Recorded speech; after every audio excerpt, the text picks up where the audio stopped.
This is our third clinical utility study. As you're probably aware today, when you have a test or a drug or a device, you can't just rely on the fact that it's safe and effective. You actually have to show that your, in our case, test actually changes management, that it has clinical utility.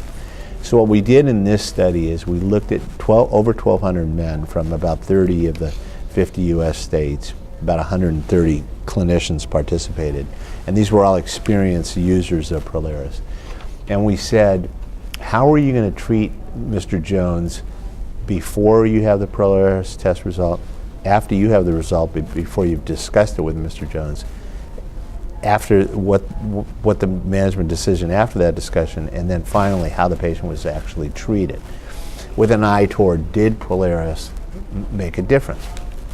It turns out in this study of over 1,200 men, which I think is the largest, well, it's certainly the largest presented prostate cancer utility study, we showed that on almost half, 48% of the cases, the management changed after the Prolaris result.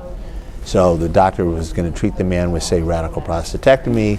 Prolaris result is obtained, it's lower than he expects, it's less virulent cancer, and he goes on to active surveillance. That would be a change.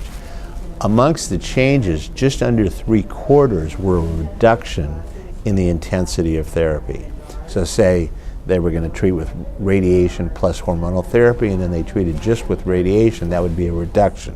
Conversely, if a man was initially going to be managed with active surveillance, the Prolaris score was higher, they went on to radical prostatectomy, that would be an increase. So in just under 3/4, there was a reduction in therapy.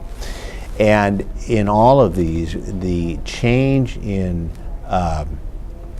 of therapy correlated with the Prolaris test result. So the bottom line in this very large utility study is that clinicians use the result from the Prolaris test and make, and sometimes very meaningful changes in just under 50%.